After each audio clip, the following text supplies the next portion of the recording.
नमस्कार, मैं छत्तीसगढ़ अखबार के यूट्यूब चैनल इंडिया आजकल के स्टूडियो से सुनील कुमार मध्य प्रदेश की एक घटना को लेकर आपके सामने हूं। घटना वहां 10 महीने पहले की है, अक्टूबर 2023 की।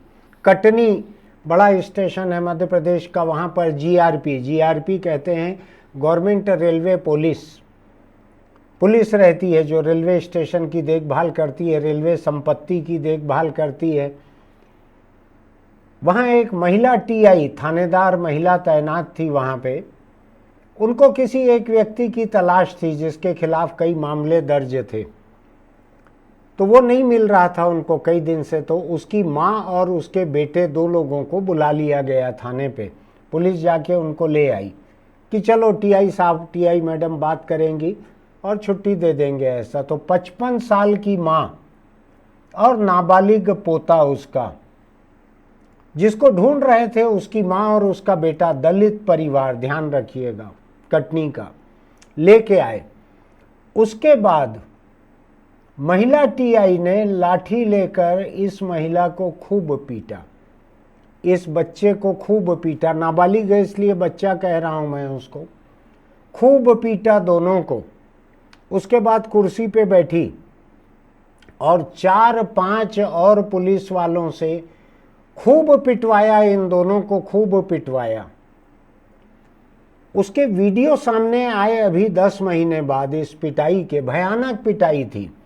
55 साल की महिला, गरीब परिवार की, वैसे ही कमजोर शरीर की रहती है, कोई बहुत रईस परिवार की नहीं थी कि खान पान अच्छा रहा होगा। गरीब दलित परिवार की 55 साल की महिला और उसका नाबालिग पोता। आप ये सोचिए, अपने घर के लोगों का सोचिए, आपके घर में कौन से रिश्तेदार इस उम्र के होंगे, और उनको अगर पुलिस ऐसे पकड़ेगी कि 2 पुलिस वाले पकड़ रहे हैं, 2 लोग लाठियों से पीटे जा रहे हैं। रात भर ऐसा चला। आप कल्पना कर सकते हैं, रात भर ऐसा चला। उसकी वीडियो रिकॉर्डिंग वहीं के सीसीटीवी कैमरों से शायद हो रही थी। उसका वीडियो अभी सामने आया सोशल मीडिया पर वीडियो, तो बड़ा हंगामा हुआ। उस दलित परिवार ने पहले भी शिकायत की होगी, लेकिन कौन दलित परिवार, गरीब परिवार की शिकायत को लोग सुनते हैं, खासकर तब जबकि परिवार के किसी एक व्यक्ति के खिलाफ मुकदमे भी दर्ज हों पहले से। तो उसको तो पूरा मुजरिम परिवार, क्रिमिनल परिवार मान लिया जाता है। आपने देखा होगा, कोई महिला अगर सामूहिक बलात्कार की शिकार होती है तो कह दिया जाता है उसका चाल चलन ऐसा ही है, आप भी किसके बारे में बात करते हो, वो तो धंधे वाली है। एक 55 साल की दलित महिला, उसका नाबालिग पोता, इसको अगर रात भर लाठियों से कूटा गया है थाने में, महिला थानेदार बैठकर पिटाई करवा रही है, पहले खुद भी मार रही है लाठी से, खूब पिटाई उसने खुद भी की, बाद में अपने 4 लोगों से पिटवाया उसको। महिला टीआई थी, थक गई होगी। जैसे ही ये वीडियो सामने आए, मध्य प्रदेश के मुख्यमंत्री मोहन यादव ने तुरंत ही इन सारे लोग, जितने पुलिस वाले दिख रहे थे वीडियो में, एक उसमें महिला टीआई दिख रही है और 4 और पुलिस वाले दिख रहे हैं, तो मुख्यमंत्री डॉक्टर मोहन यादव ने ट्वीट किया है, थाना जीआरपी कटनी के अधिकारी कर्मचारियों द्वारा मारपीट का एक पुराना वीडियो सोशल मीडिया पर वायरल हो रहा है। मेरे संज्ञान में आने पर आज सुबह डीआईजी रेल को जांच हेतु मौके पर भेजा गया। प्रारंभिक जांच के अनुसार तत्कालीन थाना प्रभारी जीआरपी कटनी सहित एक प्रधान आरक्षक, 4 आरक्षक, यानी कुल 6 लोग, इनको तत्काल निलंबित किया गया है और कहा गया है कि भविष्य में ऐसा न हो दोबारा। मैं देख रहा हूं लगातार मध्य प्रदेश के मुख्यमंत्री डॉक्टर मोहन यादव को, लगातार देख रहा हूं जब से मुख्यमंत्री बने हैं तब से। ये तो एक टीआई थानेदार स्तर की बात थी ये, लेकिन एक कलेक्टर ने बदतमीजी की थी वहां पे मध्य प्रदेश में। किसी हड़ताली ट्रक ड्राइवर को कहा था तुम्हारी औकात क्या है। मोहन यादव ने तुरंत ही उस कलेक्टर को हटा दिया था। हमने उस वक्त भी मुख्यमंत्री की तारीफ में लिखा था या कैमरे के सामने कहा था। मैं देख रहा हूं कि एक वीडियो होना और न होना, किसी चीज का वीडियो होना और न होना, उसके सच होने और न होने का इतना बड़ा सबूत बनता है या मामला खत्म हो जाता है। अगर जीआरपी थाने का ये वीडियो सामने नहीं आता, ऐसी भयानक पिटाई सामने नहीं आई, मध्य प्रदेश है ये, जबरदस्ती हिंदुस्तान यूपी बिहार को बदनाम करता है। ये मध्य प्रदेश है जिसमें दलितों पे ज्यादती का बड़ा लंबा इतिहास रहा है। दलित दूल्हा यहाँ घोड़ी पर बैठकर निकल नहीं सकता, कहीं कहीं हेलमेट लगाकर, और सारे पुलिस वाले चारों तरफ से घेरा बनाकर हेलमेट लगाकर निकालते हैं बारात को। कई गांवों में दलित वहाँ पे चप्पल जूता पहनकर किसी सवर्ण बस्ती को पार नहीं कर सकते। ऐसी कई कहानियाँ हैं वहाँ की, सच्ची कहानियाँ हैं, झूठी नहीं है। लेकिन मैं देख रहा हूँ कि जब अफसरों की ज्यादती, जुल्म, बदतमीजी, बदसलूकी सामने आए तो किसी नेता को क्या करना चाहिए। कई ऐसे मामले सामने आते हैं अलग अलग प्रदेशों में जहाँ पे नेता अफसरों को बचाने पे उतर आते हैं, तुरंत ही बचाने पर उतर आते हैं। हम जांच करवाएंगे, देखेंगे क्या होगा, मजिस्ट्रियल जांच होगी, कुछ और होगा। उस मामले को इतना दबाया जाता है, आखिरी में शिकायत करता ही रहस्यमय कारणों से शिकायत वापस ले लेते हैं। ऐसा बहुत सारे मामलों में मैंने अलग अलग जगहों पर देखा हुआ है। तो मैं सोच रहा हूँ इस बात को कि मध्य प्रदेश के मुख्यमंत्री में ऐसी क्या खूबी है कि वो लगातार इस तरह के फैसले लेते हैं। अफसरों की बददिमागी, सरकारी कर्मचारी की बददिमागी, लोगों से बदतमीजी, मारपीट, किसी चीज को उन्होंने एक भी घटना को सामने आने पर बर्दाश्त नहीं किया। मेरा उनसे कोई परिचय नहीं है कि मैं उनकी तारीफ कर रहा हूं, मेरा कुछ लेना देना भी नहीं है। मध्य प्रदेश सरकार के कोई इश्तहार भी हमारे यहाँ नहीं आते, ना हमने कोई चिट्ठी लगाई हुई है इश्तहार के लिए कि इसलिए मैं उनकी तारीफ करके इस वीडियो का लिंक भेजूंगा वहाँ पर कि देख लीजिए हमने तारीफ की है। ऐसा कुछ भी नहीं है। हैरान हूँ मैं कि बाकी जगहों पे नेताओं को ऐसा क्यों नहीं सूझता है। मैं दूसरे अलग अलग प्रदेशों में इतनी घटनाएं सरकारी, खासकर पुलिस की, और पुलिस के अलावा भी कलेक्टरों की बदतमीजी की, अफसरों की, उनके परिवार के लोगों की, राजनेताओं के रिश्तेदारों की बदतमीजी की, इतनी सारी घटनाएं मैं देखता हूं। मुझको लगता है कानून अपना काम क्यों नहीं कर रहा है।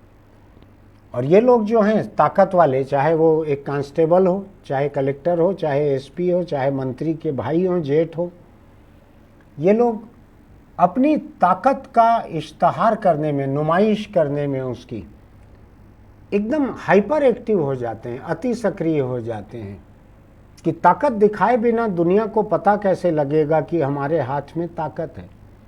पुलिस का एक सिपाही, जो कि पुलिस विभाग का सबसे छोटा कर्मचारी होता है, वो भी ताकत की नुमाइश में भिड़ जाता है। लाठी को लेकर कहीं भी लाठी को पटकते रहते हैं, जिसको चाहे उसको मारते रहते हैं।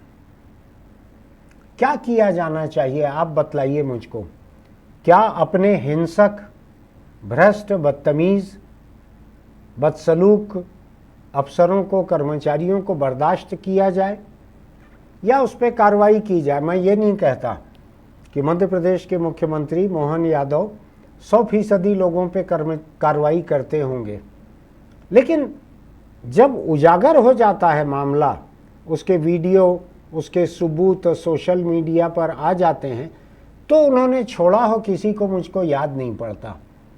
सारे मामले जो हैं उस पर उन्होंने कार्रवाई की है।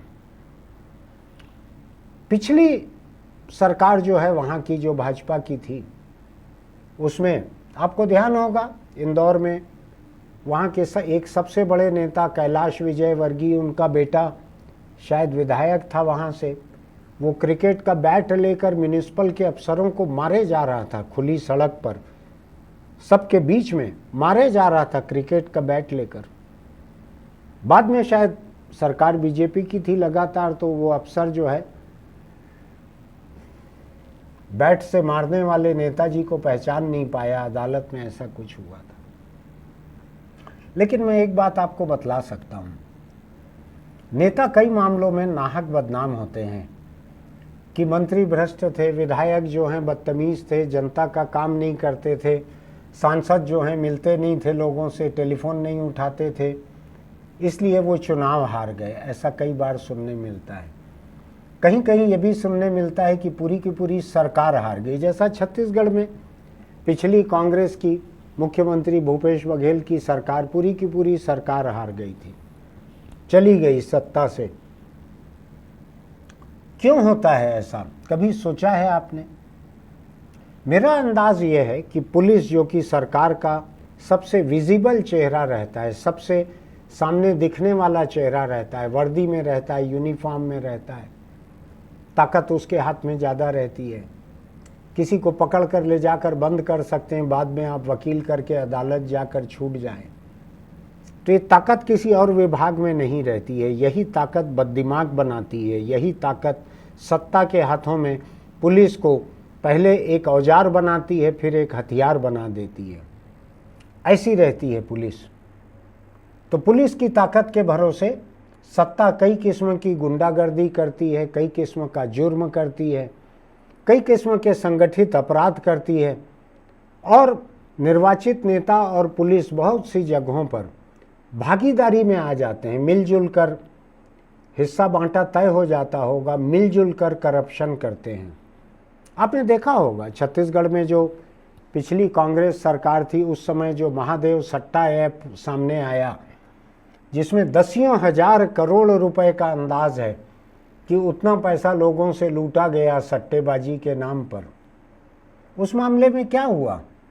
नेताओं को भी पैसा जाता था, अफसरों को भी पैसा जाता था, बहुत सारे लोगों को पैसा जाता था।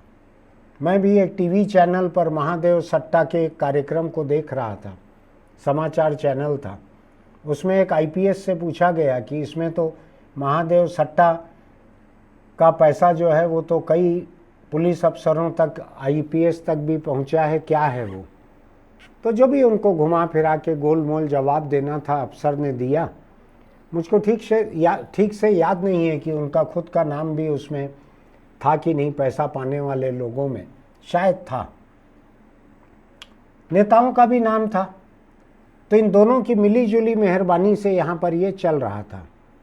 ऐसी ही मिलीजुली मेहरबानी से, जिसमें पुलिस शुरू में औजार रहती है, बाद में हथियार बन जाती है, कई तरह के संगठित अपराध चलते हैं, कई तरह की रेत की तस्करी चलती है। इनके मिले जुले कारोबार से नेता भी भागीदार हो जाते हैं, अफसर भी भागीदार हो जाते हैं। आपने देखा होगा कि बस्तर में अभी 4 पत्रकारों को फंसाने के लिए उनकी गाड़ी में गांजा रख दिया गया। वो सरहद पार करके चाय पीने जैसे ही आंध्र गए, वहाँ पे पहले से पुलिस तैयार थी। पुलिस का कम्युनिकेशन अच्छा रहता है, संचार तंत्र। उनको पहले से पता था इस नंबर की गाड़ी आएगी, उसमें गांजा रखा हुआ है। तो वीडियोग्राफी का इंतजाम करके आंध्र की पुलिस ने उसको पकड़ा। जब उजागर हो गया, जब सीसीटीवी की रिकॉर्डिंग से सामने आ गया कि ये पुलिस के लोगों ने ही गांजा प्लांट किया था और पुलिस ने ही सबूत मिटाने की कोशिश की, तो छत्तीसगढ़ सरकार ने ये पहली बार किया ऐसा काम कि अपने ही थानेदार को तुरंत ही गिरफ्तार किया, गिरफ्तार करके जेल भेज दिया। सुबह तक जो थानेदार दूसरों को जेल भेजता था, शाम को वो खुद जेल में था। बड़ी कार्रवाई थी, थानेदार छोटा अफसर था, कार्रवाई बहुत बड़ी थी। जैसा अभी मोहन यादव ने कार्रवाई की, उस किस्म की एक कार्रवाई मुझको यहाँ याद पड़ती है।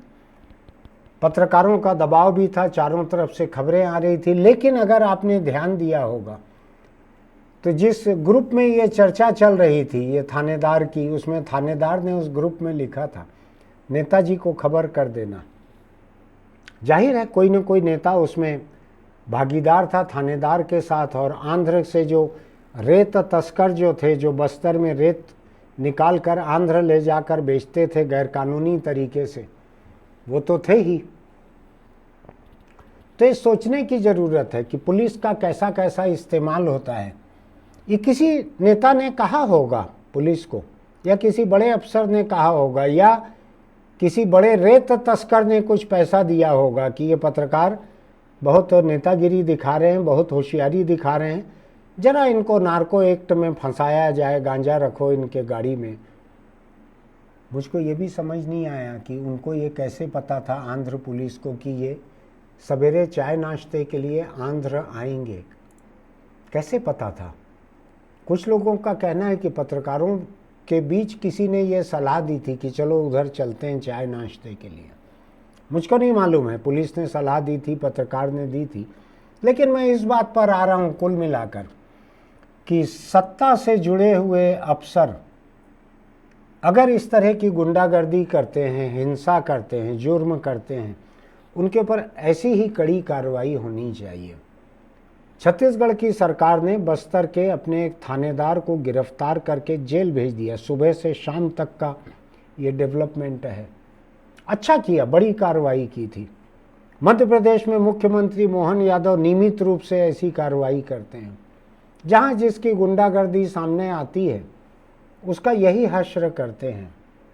एक चीज़ याद रखने की ज़रूरत है कि नेता जब अगला चुनाव हारते हैं, ज़रूरी नहीं है कि अपने ही कुकर्मों से हारते हैं। कई बार ये भी होता है कि वो अपने इलाकों में अफसर कैसे रखते हैं, अपने विभाग में अफसर कैसे रखते हैं, वो अफसर कितने भ्रष्ट हैं, नेताजी उससे कितना पैसा लेते हैं। ऐसी कई वजहों से भी नेता चुनाव हार जाते हैं, मंत्री चुनाव हार जाते हैं, पूरी पूरी सरकार चली जाती है।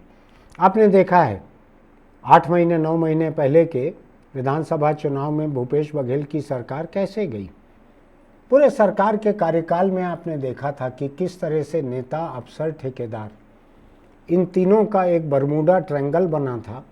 उसमें राज्य के हित जो हैं उनको डुबा दिया जा रहा था। बरमूडा ट्रायंगल जिनको नहीं पता होगा, समंदर में एक ऐसी जगह थी कि उस त्रिकोण के इलाके में वहाँ से जाते हुए जहाज बहुत सारे डूब जाते थे।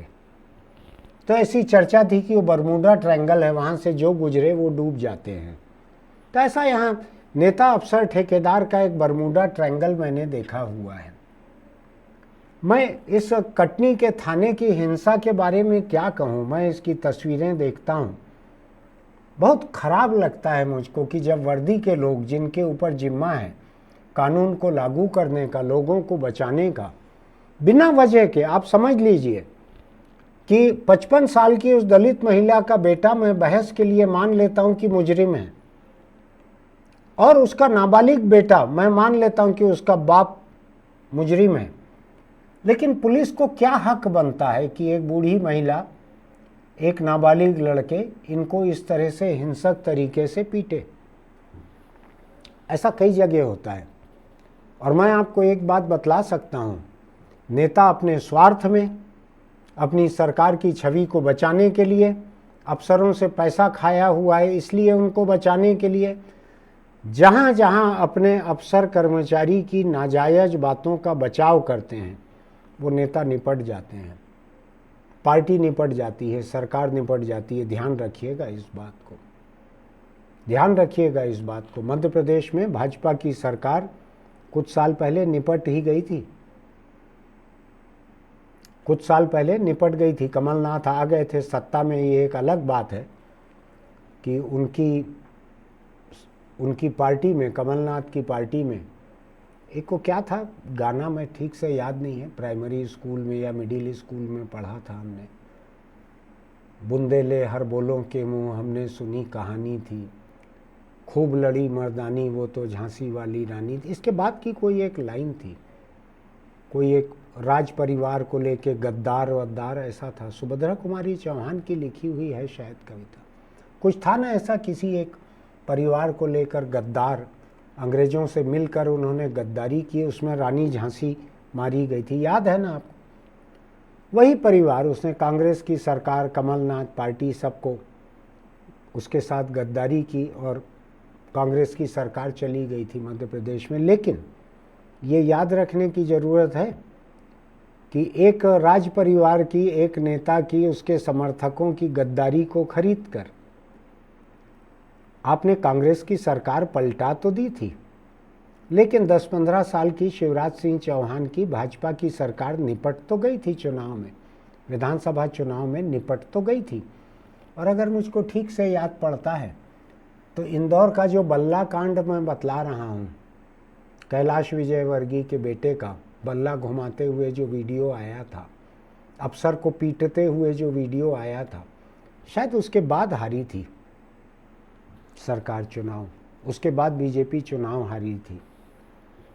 लोकतंत्र में मेरी सभी पार्टियों को यही सलाह है, किसी भी राज्य में हो, कभी भी हो या देश में हो, एक बात याद रखिएगा,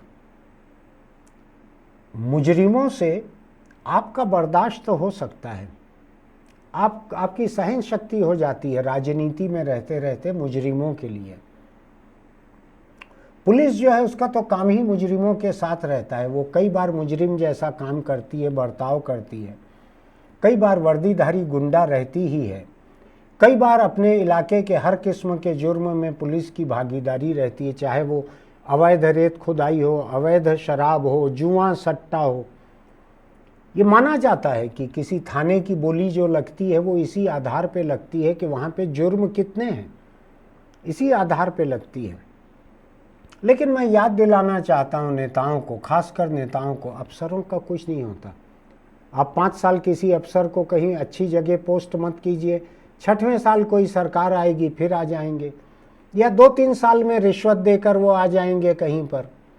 मैंने थोड़ा सा वक्त हो गया है मुझको अखबार नवीसी में, मैं 1976 से देख रहा हूँ, तो मैं जानता हूँ कि अफसर कहीं ना कहीं से अपना रास्ता निकाल लेते हैं।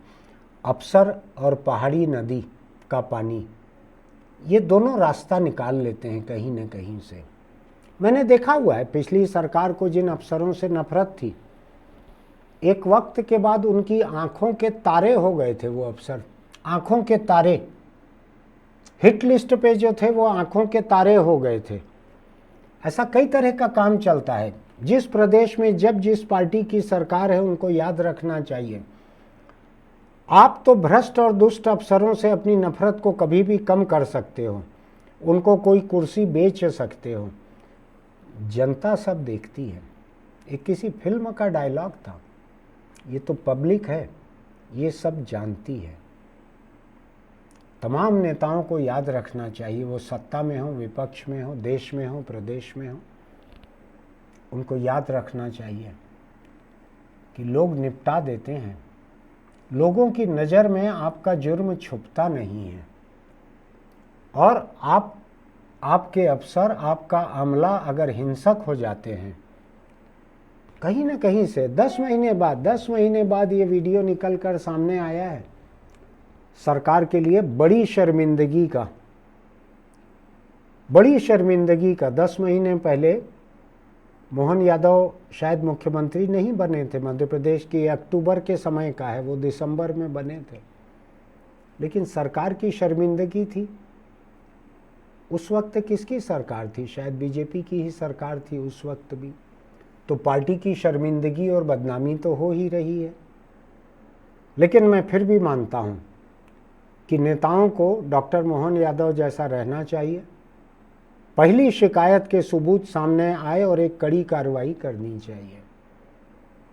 अगर आप ऐसा करते हैं तो अपने कर्मचारियों, अपने अफसरों को और बड़ा मुजरिम होने से आप रोकते हैं, और अगर नहीं रोकते तो जैसे पहाड़ से लुढ़कती हुई चट्टान रफ्तार पकड़ लेती है, ऐसा ही अफसरों की हिंसा और उनके जुर्म रफ्तार पकड़ लेते हैं अगर आप उसको रोकते नहीं हैं तो। निर्वाचित नेताओं को चाहिए कि इसको रोकें। अफसर वोट मांगने नहीं जाएंगे आपके लिए, आपको खुद जनता के बीच जाना है। जो मुजरिमों का साथ देते हैं, जो जनता के साथ नहीं रहते हैं, जिनकी पुलिस हिंसक हो जाती है, जिनके अफसर भ्रष्ट हो जाते हैं, उनको जनता निपटा देती है, क्योंकि ये तो पब्लिक है, ये सब जानती है। आप भी जान लीजिए, इसको अच्छा रहेगा। आपको मेरा ये एडिटोरियल अच्छा लगा होगा तो इसको लाइक कीजिएगा, सब्सक्राइब कीजिएगा, नोटिफिकेशन की बटन दबाइएगा, दोस्तों को भेजिएगा, कमेंट बॉक्स में लिखिएगा कि मैंने सही गलत क्या कहा है, आपका कोई तजुर्बा है क्या, लिखिएगा उसमें, आप पढ़ेंगे लोग उसको। चलते चलते एक छोटी सी सलाह, अगर आप दोपहियों पर चलते हैं, चाहे चलाएं चाहे पीछे बैठें, तो हेलमेट लगा कर बैठिए। जब कोई हादसा होता है तो बहुत संभावना इस बात की है कि हेलमेट आपको सिर की चोट से बचाता है, ब्रेन हेमरेज नहीं होता है, सिर में भीतर गहरी चोट नहीं आती है, एक आध हाथ पैर कट भी जाएगा तो आप उसके बिना जी लेंगे। दिमाग एक ही है, बहुत नाजुक है, वहाँ से पूरे बदन का कंट्रोल है। अगर जोरों की चोट लग जाएगी, बड़ा ब्रेन हेमरेज हो जाएगा, हो सकता है आप बची पूरी ज़िंदगी कोमा में चले जाएं। अगर आपके परिवार की ताकत होगी तो आपको कोमा में ढो लेंगे वो लोग। लेकिन मैं आपको एक बात बतलाता हूँ, हिंदुस्तान का रिकॉर्ड जो है वो शायद दिल्ली का है। 1900 साल एक आदमी अस्पताल के एक बिस्तर पर कोमा में रहा और बिना होश में आए मर गया। बिना हेलमेट अगर आप चलते हैं तो आप ऐसा खतरा उठाते हैं। हो सकता है आप 10-20 साल कोमा में पड़े हुए अपने परिवार पर बोझ बन जाएं। मत कीजिए ऐसा। पुलिस को देख देख कर हेलमेट लगाना, नहीं तो टांग कर रखना या गलियों से निकल जाना। आप पुलिस को बेवकूफ़ बना सकते हैं, मौत को बेवकूफ़ नहीं बना सकते। और ये जो मैं गिना रहा हूँ ये मौत से भी बुरा है। परिवार थक जाता है, 19 साल में टूट जाता है। फिर मिलेंगे।